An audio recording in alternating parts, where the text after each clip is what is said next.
dan salam literasi. Perkenalkan, nama saya Nadira Solomita Fadia Putri. Di sini saya perwakilan dari SMPN 1 Bojong Soang untuk mengikuti tantangan literasi Leksa Muda Senjang SMP.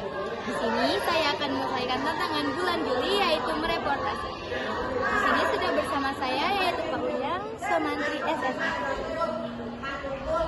Bapak, apa kabarnya Bapak? Alhamdulillah baik. Bapak kemarin kan di literasi hari Kamis Bapak itu menampilkan ngarepot. Nah, apa itu ngarepot Bapak? Ngarepot itu ngareng kenek jeung si cepot.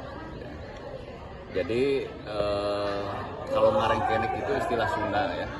Kalau Indonesianya itu menarik, ngareng kenek kan ada ngareng kenekan ya. Jadi ngarepot ngareng kenek jeung si cepot. Nah, makanya ketika pertunjukan itu ada tari-tariannya gitu. Pokoknya selain membawakan lakon dalam wayang itu juga nantinya diselipkan tarian-tariannya itu, baik itu jaipongan atau tari klasik ya, pencaksilat dan lain-lain. Pokoknya ada rengkeneknya ya. Jadi ngareng kenek jeung si cepot. Nah, Bapak, pertanyaan kedua. Nah, Bapak ini kan suka mendalang nih. Nah, sejak kapan Bapak suka mendalang? Bapak sebenarnya masih dari sejak kecil gitu ya, suka wayang gitu ya, suka nonton. Nah, bahkan sebelum sekolah pun Bapak suka bikin dari daun singkong gitu ya, daun singkong. Kemudian menginjak ke tingkat sekolah dasar, ingat waktu itu Bapak suka menampilkan peningkatnya bikin dari tanah liat gitu ya, dari tanah liat itu dibikin kayak wayang Arjuna, pokoknya wayang biasa tokoh-tokoh pewayangan dari tanah liat gitu ya. Kemudian ditonton gitu sama teman-teman gitu ya, merasa bangga gitu ya. Nah, setelah itu Bapak masuk berlanjut terus ya, langsung aja ke tingkat menengah atas. Kalau dulu itu kan SMKI ya, kejuruan Sekolah Menengah Karawitan Indonesia ya, sekolah menengah. Dan sekarang itu SMK 10 yang di Cijaura, SMK 10. Bapak masuk jurusan Padalangan. Sebenarnya ada beberapa jurusan yang Bapak itu coba ya. Bapak coba masuki dulu jurusan teater, kemudian jurusan tari, ya, jurusan Padalangan waktu itu termasuk Karawitan. Bapak coba dulu semuanya ya, masuk. Ternyata dari sekian itu Bapak terpilih di Padalangan ya, sehingga lolos di jurusan Padalangan waktu itu. Dan ini ya awalnya gitu, masuk dulu ke SMKI atau SMK Negeri 10 Bandung ya. Dan tentunya itu secara formalnya diperkuat dengan sering mengapresiasi gitu ya, mengapresiasi pertunjukan wayang golek gitu ya, wayang golek di dalam senior bahkan junior pun Bapak selalu saksikan. Karena kenapa? Kalau dari lembaga pendidikan itu kan jangan memilih salah satu dalang ya, karena setiap dalang itu ada kelebihan ada kekurangannya. Sekelas ini aja, sekelas dalang maestro ya Pak Asep, pasti ada kelebihannya ada kekurangannya. Terus ada dalang yang namanya yaitu dari Giri Harja duanya Pak Adek Kosasi, ada kelebihannya kekurangannya gitu ya. Ya, kelebihan Pak Asep misalkan itu Pak Asep Sunanar dari garapnya gitu ya, garapnya, kuyonannya, si cepotnya. Kalau Pak Ade dalam antawacana, dalam obrolannya, ada Pak Dede Amung itu juga dalam kawennya, ada Pak Cecep Supriyadi dalam itu dari Halilan Rahwananya dan lain sebagainya. Itu diambil yang bagus-bagus.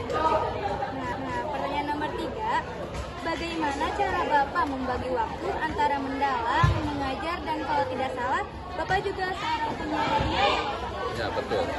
Jadi begini ya, Bapak dulu punya cita-cita, bahkan cita-cita itu sampai ditulis di tembok. Ketika Bapak kos gitu ya, kos-kosan, saya pengen cita-cita ingin jadi guru gitu ya, Kasipana, kemudian ingin jadi penyiar juga, ingin jadi dalang juga gitu. Tapi kan itu istilahnya linear gitu ya, linear sebenarnya. Maka ya itu doa gitu ya. Makanya kita ketika punya cita-cita, punya mimpi itu harus ditulis ya. Ditulis, itu doa terus gitu ya. Kita doa dan ya dalam walaupun Bapak misalkan ya itu kan tadi jurusannya itu ya, jurusan dari seni gitu kan. Ini pedalangan. Kemudian ngajar ya nyambung lah jadi guru seni ya, seni budaya gitu. Seni budaya ya diperkuat dengan dengan profesionalnya gitu ya, maka mengikuti jalur profesi gitu ya, alhamdulillah gitu ya, mengikuti dan akhirnya linear ya. Dan lalu siaran di salah satu radio pemerintah ya. Itu juga dalam siaran itu Bapak pasti tidak lepas dari ia menyampaikannya itu melalui kesan-kesan hiburan, juga edukatifnya ya, melalui tokoh-tokoh wayang itu. Jadi si pendengar itu tidak kedengaran itu tidak, oh ini penyiar monoton nggak gitu, karena ya itu ada guyonan-guyonnya, ada obrolan. Jadi beberapa orang ini yang siaran gitu ya, bahkan ada pendengar juga yang sampai penasaran, oh ternyata satu orang ini yang ininya yang siarannya gitu ya. Nah itu Bapak istilahnya itu memanfaatkan gitu ya, ilmu yang didapat di sekolah di kepenyiaran gitu ya. Nah kemudian ya guru udah pasti nyambung ya, guru seni budaya. Lalu bagaimana mengatur waktunya? Sebenarnya kembali lagi ke kita ya.